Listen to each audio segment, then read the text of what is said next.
ತಿರುಪತಿ 7 ಬೆಟ್ಟಗಳ ರಹಸ್ಯಗಳು. ಒಂದು ವಿಸ್ತೃತವಾದ ಅವಲೋಕನ. ತಿರುಪತಿ, ಶ್ರೀ ವೆಂಕಟೇಶ್ವರ ಸ್ವಾಮಿ ನೆಲೆಸಿರುವ ಪವಿತ್ರ ಕ್ಷೇತ್ರವು ಕೇವಲ ಭಕ್ತರ ತಾಣವಲ್ಲ. ಇದು ಆಧ್ಯಾತ್ಮಿಕ, ಐತಿಹಾಸಿಕ, ಭೌಗೋಳಿಕ ಮತ್ತು ಸಾಂಸ್ಕೃತಿಕ ರಹಸ್ಯಗಳ ನಿಧಿಯಾಗಿದೆ. 7 ಬೆಟ್ಟಗಳ ನಡುವೆ ನೆಲೆಗೊಂಡಿರುವ ಈ ದಿವ್ಯ ಕ್ಷೇತ್ರವು ತಲೆತಲಾಂತರಗಳಿಂದ ಮಾನವಕುಲವನ್ನು ಆಕರ್ಷಿಸುತ್ತಲೇ ಇದೆ. ಈ ಆಳವಾದ ಅವಲೋಕನದಲ್ಲಿ ನಾವು ಈ 7 ಬೆಟ್ಟಗಳ ಅರ್ಥ, ಸ್ವಾಮಿ ವಿಗ್ರಹದ ಅದ್ಭುತಗಳು, ದೇವಾಲಯದ ನಿರ್ಮಾಣದ ವೈಶಿಷ್ಟ್ಯಗಳು, ಪ್ರಾದೇಶಿಕ ಭೌಗೋಳಿಕ ಮತ್ತು ಪರಿಸರ ವಿಶೇಷತೆಗಳು ಮತ್ತು ಇಲ್ಲಿನ ನಂಬಿಕೆಗಳು ಮತ್ತು ಆಚರಣೆಗಳ ಮೂಲಗಳನ್ನು ಇನ್ನಷ್ಟು ಆಳವಾಗಿ ತಿಳಿದುಕೊಳ್ಳೋಣ. 1. 7 ಬೆಟ್ಟಗಳ ಆಧ್ಯಾತ್ಮಿಕ ಮತ್ತು ಪೌರಾಣಿಕ ಮಹತ್ವ. ಪುರಾಣಗಳಲ್ಲಿ 7 ಬೆಟ್ಟಗಳಿಗೆ ವಿಶಿಷ್ಟ ಸ್ಥಾನವಿದೆ. ಇವುಗಳನ್ನು ಕೇವಲ ಭೌಗೋಳಿಕವಾಗಿ ನೋಡುವುದಕ್ಕಿಂತ ಆಧ್ಯಾತ್ಮಿಕವಾಗಿ ಮತ್ತು ತಾತ್ವಿಕವಾಗಿ ಅರ್ಥಮಾಡಿಕೊಳ್ಳುವುದು ಮುಖ್ಯ. ಶೇಷಾದ್ರಿ, ಆದಿಶೇಷನು ತನ್ನ ಒಡೆಯನಾದ ವಿಷ್ಣುವಿಗಾಗಿ ಹಾಸಿಗೆಯಾಗಿ ಮಾರ್ಪಟ್ಟ ರೂಪವೇ ಈ ಬೆಟ್ಟ ಎಂದು ನಂಬಲಾಗಿದೆ. ಆದಿಶೇಷನ 7 ತಲೆಗಳು ಈ 7 ಬೆಟ್ಟಗಳಾಗಿ ಮಾರ್ಪಟ್ಟಿವೆ ಎಂದು ಪುರಾಣಗಳು ಹೇಳುತ್ತವೆ. ಇಲ್ಲಿರುವ ನಾಗರ ವಿಗ್ರಹಗಳು ಈ ನಂಬಿಕೆಯನ್ನು ಬಲಪಡಿಸುತ್ತವೆ. ಶೇಷಾದ್ರಿಯ ಮೇಲೆ ಅನೇಕ ತೀರ್ಥಗಳಿವೆ, ಪ್ರತಿಯೊಂದಕ್ಕೂ ತನ್ನದೇ ಆದ ವಿಶೇಷ ಕಥೆಯಿದೆ. ನೀಲಾದ್ರಿ, ನೀಲಾದೇವಿ ಎಂಬ ಭಕ್ತೆ ತನ್ನ ತಲೆಗೂದಲನ್ನು ಸ್ವಾಮಿಗೆ ಅರ್ಪಿಸಿದಳು ಎಂದು ಹೇಳಲಾಗುತ್ತದೆ. ಅಂದಿನಿಂದ ಸ್ವಾಮಿಗೆ ತಲೆಗೂದಲು ಅರ್ಪಿಸುವುದು ಒಂದು ಪ್ರಮುಖ ಆಚರಣೆಯಾಗಿ ಮಾರ್ಪಟ್ಟಿದೆ. ಈ ಬೆಟ್ಟದ ಮೇಲಿರುವ ಕಲ್ಯಾಣಕಟ್ಟೆಯಲ್ಲಿ ಭಕ್ತರು ತಮ್ಮ ಹರಕೆಗಳನ್ನು ತೀರಿಸುತ್ತಾರೆ. ಮಾನವ ಅಹಂಕಾರ ಮತ್ತು ಬಂಧನಗಳನ್ನು ತೊರೆದುದರ ಸಂಕೇತವಾಗಿ ತಲೆಗೂದಲು ಅರ್ಪಿಸುವುದನ್ನು ಪರಿಗಣಿಸಲಾಗುತ್ತದೆ. ಗರುಡಾದ್ರಿ, ಗರುಡ, ವಿಷ್ಣುವಿನ ವಾಹನ, ಇಲ್ಲಿ ತಪಸ್ಸು ಮಾಡಿದನೆಂದು ಪ್ರತೀತಿ. ಗರುಡನು ತನ್ನ ಒಡೆಯನ ಸೇವೆಯಲ್ಲಿ ಯಾವಾಗಲೂ ಮುಂದಿರುತ್ತಾನೆ. ಈ ಬೆಟ್ಟವು ಭಕ್ತಿ ಮತ್ತು ವಿಧೇಯತೆಯ ಮಹತ್ವವನ್ನು ತಿಳಿಸುತ್ತದೆ. ಗರುಡಾದ್ರಿಯ ಮೇಲೆ ಗರುಡನ ದೇವಾಲಯವೂ ಇದೆ. ಅಂಜನಾದ್ರಿ, ಹನುಮಂತನ ಜನ್ಮಸ್ಥಳವೆಂದು ಈ ಬೆಟ್ಟವನ್ನು ಅನೇಕರು ನಂಬುತ್ತಾರೆ. ಅಂಜನಾದೇವಿ ಇಲ್ಲಿ ತಪಸ್ಸು ಮಾಡಿ ಹನುಮಂತನನ್ನು ಹೆತ್ತಳು ಎಂದು ಪುರಾಣಗಳು ಹೇಳುತ್ತವೆ. ಈ ಬೆಟ್ಟವು ಶಕ್ತಿ, ಧೈರ್ಯ ಮತ್ತು ಭಕ್ತಿಗೆ ಸಂಕೇತವಾಗಿದೆ. ಇಲ್ಲಿ ಅಂಜನಾದೇವಿ ಮತ್ತು ಬಾಲ ಹನುಮಂತನ ದೇವಾಲಯವಿದೆ. ವೃಷಭಾದ್ರಿ, ವೃಷಭಾಸುರ ಎಂಬ ರಾಕ್ಷಸ ಇಲ್ಲಿ ವಾಸಿಸುತ್ತಿದ್ದನೆಂದು, ವಿಷ್ಣು ಅವನನ್ನು ಸಂಹರಿಸಿದನೆಂದು ಪುರಾಣಗಳು ಹೇಳುತ್ತವೆ. ಈ ಬೆಟ್ಟವು ದುಷ್ಟಶಕ್ತಿಗಳ ಮೇಲೆ ದೈವಶಕ್ತಿಯ ವಿಜಯವನ್ನು ಸೂಚಿಸುತ್ತದೆ. ನಾರಾಯಣಾದ್ರಿ, ಶ್ರೀ ಮಹಾವಿಷ್ಣು ಸ್ವತಃ ಇಲ್ಲಿ ನೆಲೆಸಿದ್ದಾನೆಂದು ನಂಬಲಾಗಿದೆ. ಈ ಬೆಟ್ಟವು ಶಾಂತಿ ಮತ್ತು ಆಧ್ಯಾತ್ಮಿಕ ಶಕ್ತಿಯ ಕೇಂದ್ರವಾಗಿದೆ. ಇಲ್ಲಿ ಅನೇಕ ಪ್ರಾಚೀನ ದೇವಾಲಯಗಳು ಮತ್ತು ತೀರ್ಥಗಳಿವೆ. ವೆಂಕಟಾದ್ರಿ, ಈ ಬೆಟ್ಟದ ಮೇಲೆಯೇ ಶ್ರೀ ವೆಂಕಟೇಶ್ವರ ಸ್ವಾಮಿಯ ಮುಖ್ಯ ದೇವಾಲಯವಿದೆ. ಇದು ಎಲ್ಲಾ ಬೆಟ್ಟಗಳಲ್ಲಿಯೂ ಮುಖ್ಯವಾದದ್ದು ಎಂದು ಪರಿಗಣಿಸಲಾಗಿದೆ. ಭಕ್ತರು ಈ ಬೆಟ್ಟವನ್ನು ಅತ್ಯಂತ ಪವಿತ್ರವೆಂದು ಭಾವಿಸುತ್ತಾರೆ. ಈ 7 ಬೆಟ್ಟಗಳು ಕೇವಲ ಹೆಸರುಗಳಲ್ಲ, ಪ್ರತಿಯೊಂದು ತನ್ನದೇ ಆದ ವಿಶೇಷ ಇತಿಹಾಸ, ಶಕ್ತಿ ಮತ್ತು ಆಧ್ಯಾತ್ಮಿಕ ಸಂದೇಶವನ್ನು ಹೊಂದಿದೆ. ಈ ಬೆಟ್ಟಗಳನ್ನು ಸಂದರ್ಶಿಸುವುದರಿಂದ ಭಕ್ತರು ಒಂದು ವಿಶೇಷ ಅನುಭವವನ್ನು ಪಡೆಯುತ್ತಾರೆ. 2. ಶ್ರೀ ವೆಂಕಟೇಶ್ವರ ಸ್ವಾಮಿ ವಿಗ್ರಹದ ಅದ್ಭುತಗಳು ಮತ್ತು ಅವುಗಳ ಹಿಂದಿನ ನಂಬಿಕೆಗಳು. ಸ್ವಾಮಿಯ ವಿಗ್ರಹವು ಅನೇಕ ಅಜ್ಞಾತ ವಿಷಯಗಳಿಗೆ ನೆಲೆಯಾಗಿದೆ. ವಿಜ್ಞಾನಿಗಳು ಮತ್ತು ಭಕ್ತರು ಈ ವಿಗ್ರಹದ ವಿಶೇಷತೆಗಳನ್ನು ಅಧ್ಯಯನ ಮಾಡಲು ಪ್ರಯತ್ನಿಸುತ್ತಲೇ ಇದ್ದಾರೆ.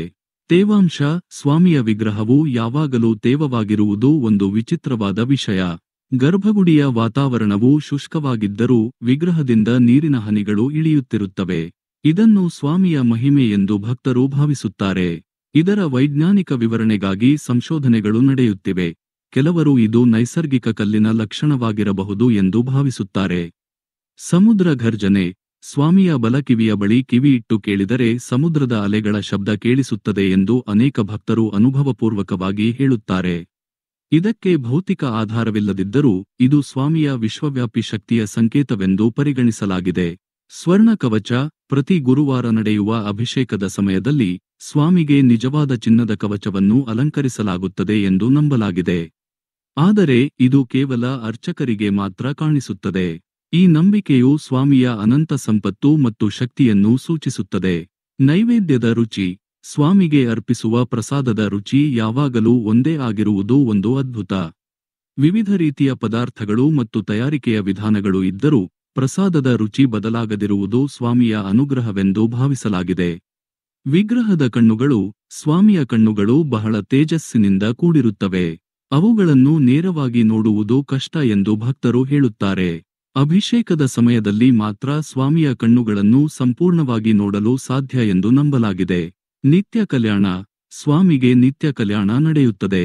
ಇದು ಮಾನವ ಜೀವನದ ವಿವಾಹ ಬಂಧದ ಪವಿತ್ರತೆ ಮತ್ತು ಮಹತ್ವವನ್ನು ತಿಳಿಸುತ್ತದೆ. ಈ ಅದ್ಭುತಗಳು ಸ್ವಾಮಿಯ ದೈವತ್ವ ಮತ್ತು ಮಹಿಮೆಯನ್ನು ಸಾರಿ ಹೇಳುತ್ತವೆ. ಭಕ್ತರು ಈ ವಿಷಯಗಳನ್ನು ನಂಬಿಕೆಯಿಂದ ಸ್ವೀಕರಿಸುತ್ತಾರೆ. 3. ತಿರುಮಲ ದೇವಾಲಯದ ನಿರ್ಮಾಣದ ಅದ್ಭುತ ವೈಶಿಷ್ಟ್ಯಗಳು. ತಿರುಮಲ ದೇವಾಲಯವು ಶತಮಾನಗಳ ಇತಿಹಾಸವನ್ನು ಹೊಂದಿದೆ. ವಿವಿಧ ರಾಜರು ಮತ್ತು ಸಾಮ್ರಾಜ್ಯಗಳು ಇದರ ಅಭಿವೃದ್ಧಿಗೆ ತಮ್ಮದೇ ಆದ ಕೊಡುಗೆಯನ್ನು ನೀಡಿವೆ. ದೇವಾಲಯದ ನಿರ್ಮಾಣವು ಅಂದಿನ ಶಿಲ್ಪಕಲಾ ನೈಪುಣ್ಯಕ್ಕೆ ಕನ್ನಡಿ ಹಿಡಿಯುತ್ತದೆ. ಮುಖ್ಯ ದ್ವಾರ, ಪಡಿಕಾವಲಿ. ಈ ದ್ವಾರದ ನಿರ್ಮಾಣವು ಬಹಳ ವಿಶಿಷ್ಟವಾಗಿದೆ. ಇದು ಒಂದೇ ಕಲ್ಲಿನಿಂದ ನಿರ್ಮಿಸಲ್ಪಟ್ಟಿದೆ ಎಂದು ನಂಬಲಾಗಿದೆ. ಇದರ ಎತ್ತರ ಮತ್ತು ಕಲಾತ್ಮಕತೆ ಅದ್ಭುತವಾಗಿದೆ. ಶಿಲ್ಪಗಳು, ದೇವಾಲಯದ ಕಂಬಗಳು ಮತ್ತು ಗೋಡೆಗಳ ಮೇಲೆ ಕೆತ್ತಲಾದ ಶಿಲ್ಪಗಳು ಪುರಾಣ ಕಥೆಗಳನ್ನು ವಿವರಿಸುತ್ತವೆ. ಪ್ರತಿ ಶಿಲ್ಪವೂ ಒಂದು ವಿಶೇಷ ಕಥೆ ಮತ್ತು ಕಲಾತ್ಮಕ ಮೌಲ್ಯವನ್ನು ಹೊಂದಿದೆ. ಯಾಳಿಗಳು, ದೇವರುಗಳು ಮತ್ತು ವಿವಿಧ ಪ್ರಾಣಿಗಳ ಶಿಲ್ಪಗಳು ಅದ್ಭುತವಾಗಿ ಕೆತ್ತಲ್ಪಟ್ಟಿವೆ. ಕೋನೇರು, ಪುಷ್ಕರಿಣಿ. ದೇವಾಲಯದ ಆವರಣದಲ್ಲಿರುವ ಕೋನೇರು ಯಾವಾಗಲೂ ಶುದ್ಧವಾದ ನೀರಿನಿಂದ ತುಂಬಿರುತ್ತದೆ. ಇದಕ್ಕೆ ಔಷಧೀಯ ಗುಣಗಳಿವೆ ಎಂದು ಭಕ್ತರು ನಂಬುತ್ತಾರೆ. ಅನೇಕ ಪವಿತ್ರ ಸ್ನಾನಗಳನ್ನು ಇಲ್ಲಿ ಆಚರಿಸಲಾಗುತ್ತದೆ. ವಿಮಾನ ಗೋಪುರ. ಗರ್ಭಗುಡಿಯ ಮೇಲಿರುವ ವಿಮಾನ ಗೋಪುರವು ಚಿನ್ನದ ಲೇಪನದಿಂದ ಹೊಳೆಯುತ್ತದೆ. ಇದರ ನಿರ್ಮಾಣವು ದ್ರಾವಿಡ ಶೈಲಿಯಲ್ಲಿದೆ. ಧ್ವಜಸ್ತಂಭ. ದೇವಾಲಯದ ಆವರಣದಲ್ಲಿರುವ ಧ್ವಜಸ್ತಂಭವು ಉತ್ಸವಗಳ ಸಮಯದಲ್ಲಿ ಪ್ರಮುಖ ಪಾತ್ರ ವಹಿಸುತ್ತದೆ. ಇದಕ್ಕೆ ವಿಶೇಷ ಪೂಜೆಗಳನ್ನು ನಡೆಸಲಾಗುತ್ತದೆ. ಮಂಟಪಗಳು. ದೇವಾಲಯದಲ್ಲಿ ಅನೇಕ ಮಂಟಪಗಳಿವೆ. ಅವುಗಳಲ್ಲಿ ಕಲ್ಯಾಣ ಮಂಟಪ, ರಂಗನಾಯಕರ ಮಂಟಪ ಮುಖ್ಯವಾದವು. ಇಲ್ಲಿ ವಿವಿಧ ಉತ್ಸವಗಳು ಮತ್ತು ಸಮಾರಂಭಗಳು ನಡೆಯುತ್ತವೆ. ದೇವಾಲಯದ ನಿರ್ಮಾಣವು ಕೇವಲ ಕಲ್ಲು ಮತ್ತು ಸಿಮೆಂಟ್ನಿಂದ ಮಾಡಲ್ಪಟ್ಟಿಲ್ಲ. ಇದು ಭಕ್ತಿ, ಕಲೆ ಮತ್ತು ಸಾಂಸ್ಕೃತಿಕ ಪರಂಪರೆಯ ಸಂಕೇತವಾಗಿದೆ. 4. ತಿರುಮಲ ಪ್ರದೇಶದ ವಿಶಿಷ್ಟ ಭೌಗೋಳಿಕ ಮತ್ತು ಪರಿಸರ ರಹಸ್ಯಗಳು. ತಿರುಮಲ ಬೆಟ್ಟಗಳು ಪೂರ್ವಘಟ್ಟಗಳ ಒಂದು ವಿಶೇಷ ಭಾಗವಾಗಿದೆ. ಇಲ್ಲಿ ಕಂಡುಬರುವ ನೈಸರ್ಗಿಕ ಸಂಪತ್ತು ಮತ್ತು ಪರಿಸರವು ಬಹಳ ವಿಶಿಷ್ಟವಾಗಿದೆ. ಕೆಂಪು ಶ್ರೀಗಂಧ. ಶೇಷಾಚಲ ಬೆಟ್ಟಗಳಲ್ಲಿ ಮಾತ್ರ ಕಂಡುಬರುವ ಅಪರೂಪದ ಕೆಂಪು ಶ್ರೀಗಂಧವು ವಿಶ್ವದಾದ್ಯಂತ ಮೌಲ್ಯಯುತವಾಗಿದೆ. ಇದಕ್ಕೆ ಔಷಧೀಯ ಮತ್ತು ವಾಣಿಜ್ಯ ಪ್ರಾಮುಖ್ಯತೆ ಇದೆ. ಈ ಮರಗಳ ಬೆಳವಣಿಗೆ ಮತ್ತು ಸಂರಕ್ಷಣೆ ಒಂದು ರಹಸ್ಯವಾಗಿಯೇ ಉಳಿದಿದೆ. ಕಲ್ಲಿನ ರಚನೆಗಳು. ಈ ಪ್ರದೇಶದ ಕಲ್ಲಿನ ರಚನೆಗಳು ಶತಕೋಟಿ ವರ್ಷಗಳಷ್ಟು ಹಳೆಯವು ಎಂದು ಭೂವಿಜ್ಞಾನಿಗಳು ಅಂದಾಜಿಸಿದ್ದಾರೆ. ಈ ಬೆಟ್ಟಗಳ ರಚನೆ, ಅವುಗಳಲ್ಲಿನ ಖನಿಜಗಳು ಮತ್ತು ಅವುಗಳ ವಯಸ್ಸಿನ ಬಗ್ಗೆ ಹೆಚ್ಚಿನ ಮಾಹಿತಿ ಪಡೆಯಲು ಸಂಶೋಧನೆಗಳು ನಡೆಯುತ್ತಿವೆ. ಜಲ ಸಂಪನ್ಮೂಲಗಳು. ಎತ್ತರದ ಬೆಟ್ಟಗಳಲ್ಲಿದ್ದರೂ ತಿರುಮಲದಲ್ಲಿ ನೀರಿನ ಸಂಪನ್ಮೂಲಗಳು ಸಮೃದ್ಧವಾಗಿರುವುದು ಒಂದು ಅಚ್ಚರಿಯನ್ನುಂಟುಮಾಡುತ್ತದೆ. ಈ ಪ್ರದೇಶದ ಅರಣ್ಯ ಪ್ರದೇಶ ಮತ್ತು ಭೌಗೋಳಿಕ ರಚನೆಯು ನೀರನ್ನು ಸಂಗ್ರಹಿಸಲು ಸಹಾಯ ಮಾಡುತ್ತಿದೆ. ಅಪರೂಪದ ಸಸ್ಯ ಮತ್ತು ಪ್ರಾಣಿ ಪ್ರಭೇದಗಳು. ಶೇಷಾಚಲ ಬೆಟ್ಟಗಳಲ್ಲಿ ಅನೇಕ ಅಪರೂಪದ ಮತ್ತು ಅಳಿವಿನಂಚಿನಲ್ಲಿರುವ ಸಸ್ಯ ಮತ್ತು ಪ್ರಾಣಿ ಪ್ರಭೇದಗಳು ಕಂಡುಬರುತ್ತವೆ. ಈ ಜೀವವೈವಿಧ್ಯವು ಈ ಪ್ರದೇಶವನ್ನು ಪರಿಸರ ವಿಜ್ಞಾನದ ದೃಷ್ಟಿಯಿಂದ ಬಹಳ ಮುಖ್ಯವಾದದ್ದು ಎಂದು ಮಾಡುತ್ತದೆ. ಈ ಭೌಗೋಳಿಕ ಮತ್ತು ಪರಿಸರ ರಹಸ್ಯಗಳು ತಿರುಮಲವನ್ನು ಒಂದು ವಿಶೇಷವಾದ ನೈಸರ್ಗಿಕ ಪರಂಪರೆಯ ತಾಣವಾಗಿ ಉಳಿಸುತ್ತವೆ. 5. ತಿರುಮಲದಲ್ಲಿ ಅನುಸರಿಸುವ ನಂಬಿಕೆಗಳು ಮತ್ತು ಆಚರಣೆಗಳ ಆಳವಾದ ಅರ್ಥಗಳು.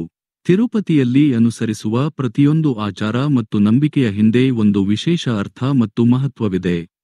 ತಲೆಗೂದಲು ಅರ್ಪಿಸುವುದು. ಇದು ಕೇವಲ ಕೂದಲನ್ನು ನೀಡುವುದು ಮಾತ್ರವಲ್ಲ, ಇದು ಅಹಂಕಾರ ಮತ್ತು ಭೌತಿಕ ಬಂಧನಗಳನ್ನು ತೊರೆದುದರ ಸಂಕೇತವಾಗಿದೆ. ಹಿಂದೆ ಒಬ್ಬ ಭಕ್ತೆ ತನ್ನ ಕೂದಲನ್ನು ಸ್ವಾಮಿಗೆ ಅರ್ಪಿಸಿದ ಕಥೆ ಇದಕ್ಕೆ ಮೂಲವೆಂದು ಹೇಳಲಾಗುತ್ತದೆ. ಹುಂಡಿಯಲ್ಲಿ ಕಾಣಿಕೆಗಳನ್ನು ಅರ್ಪಿಸುವುದು. ಇದು ಭಕ್ತರ ಭಕ್ತಿ ಮತ್ತು ಕೃತಜ್ಞತೆಯನ್ನು ತಿಳಿಸುತ್ತದೆ. ತಮ್ಮ ಆಸೆಗಳು ಈಡೇರಿದಕ್ಕಾಗಿ ಅಥವಾ ತಮ್ಮ ಶಕ್ತಿಗೆ ಅನುಗುಣವಾಗಿ ಸ್ವಾಮಿಗೆ ಕಾಣಿಕೆಗಳನ್ನು ಅರ್ಪಿಸುತ್ತಾರೆ. ಇದು ತ್ಯಾಗ ಮತ್ತು ದಾನದ ಮಹತ್ವವನ್ನು ತಿಳಿಸುತ್ತದೆ. ಪ್ರದಕ್ಷಿಣೆಗಳು. ದೇವಾಲಯದ ಸುತ್ತ ಪ್ರದಕ್ಷಿಣೆ ಮಾಡುವುದು ಒಂದು ಪ್ರಮುಖ ಆಚರಣೆ. ಇದು ಭಕ್ತರ ವಿನಯ ಮತ್ತು ಭಕ್ತಿಯನ್ನು ವ್ಯಕ್ತಪಡಿಸುತ್ತದೆ. ವಿವಿಧ ರೀತಿಯ ಪ್ರದಕ್ಷಿಣೆಗಳಿಗೆ ವಿಭಿನ್ನ ಫಲಿತಾಂಶಗಳಿವೆ ಎಂದು ನಂಬಲಾಗಿದೆ. ಮಂತ್ರ ಪಠಣೆ ಮತ್ತು ಸ್ತುತಿಗಳು. ದೇವಾಲಯದಲ್ಲಿ ಕೇಳಿಬರುವ ಮಂತ್ರಗಳು ಮತ್ತು ಸ್ತುತಿಗಳು ಒಂದು ವಿಶೇಷ ಆಧ್ಯಾತ್ಮಿಕ ವಾತಾವರಣವನ್ನು ಸೃಷ್ಟಿಸುತ್ತವೆ. ಇವು ಭಕ್ತರನ್ನು ದೇವರಿಗೆ ಇನ್ನಷ್ಟು ಹತ್ತಿರವಾಗಿಸುತ್ತವೆ. ಉತ್ಸವಗಳು. ತಿರುಮಲದಲ್ಲಿ ನಡೆಯುವ ವಿವಿಧ ಉತ್ಸವಗಳು, ಬ್ರಹ್ಮೋತ್ಸವಗಳು, ರಥೋತ್ಸವ ಇತ್ಯಾದಿ ಸ್ವಾಮಿಯ ವೈಭವವನ್ನು ಸಾರಿ ಹೇಳುತ್ತವೆ ಮತ್ತು ಭಕ್ತರನ್ನು ಒಂದುಗೂಡಿಸುತ್ತವೆ. ಈ ನಂಬಿಕೆಗಳು ಮತ್ತು ಆಚರಣೆಗಳು ತಿರುಪತಿಯ ಸಾಂಸ್ಕೃತಿಕ ಮತ್ತು ಆಧ್ಯಾತ್ಮಿಕ ಗುರುತನ್ನು ತಿಳಿಸುತ್ತವೆ. ಇವುಗಳನ್ನು ಕೇವಲ ಸಂಪ್ರದಾಯಗಳಾಗಿ ನೋಡದೆ ಅವುಗಳ ಹಿಂದಿನ ಅರ್ಥವನ್ನು ತಿಳಿದುಕೊಳ್ಳುವುದು ಮುಖ್ಯ. ಕೊನೆಯಲ್ಲಿ ತಿರುಪತಿ 7 ಬೆಟ್ಟಗಳ ರಹಸ್ಯಗಳು ಎಂಬ ಈ ವಿಸ್ತೃತ ಅವಲೋಕನದಲ್ಲಿ ನಾವು ಈ ದಿವ್ಯಕ್ಷೇತ್ರದ ಅನೇಕ ಮುಖಗಳನ್ನು ಸ್ಪರ್ಶಿಸಿದ್ದೇವೆ. 7 ಬೆಟ್ಟಗಳ ಆಧ್ಯಾತ್ಮಿಕ ಮಹತ್ವದಿಂದ ಸ್ವಾಮಿಯ ವಿಗ್ರಹದ ಅದ್ಭುತಗಳವರೆಗೆ, ದೇವಾಲಯದ ನಿರ್ಮಾಣದ ವೈಶಿಷ್ಟ್ಯಗಳಿಂದ ಪ್ರಾದೇಶಿಕ ಭೌಗೋಳಿಕ ವಿಶೇಷತೆಗಳವರೆಗೆ ಮತ್ತು ಇಲ್ಲಿನ ನಂಬಿಕೆಗಳು ಮತ್ತು ಆಚರಣೆಗಳ ಆಳವಾದ ಅರ್ಥಗಳವರೆಗೆ ನಾವು ತಿಳಿದುಕೊಂಡಿದ್ದೇವೆ. ತಿರುಪತಿ ಕೇವಲ ಒಂದು ಪುಣ್ಯಕ್ಷೇತ್ರ ಮಾತ್ರವಲ್ಲ, ಇದು ಇತಿಹಾಸ, ಸಂಸ್ಕೃತಿ, ಭಕ್ತಿ ಮತ್ತು ಪ್ರಕೃತಿಯ ಅದ್ಭುತ ಸಂಗಮ.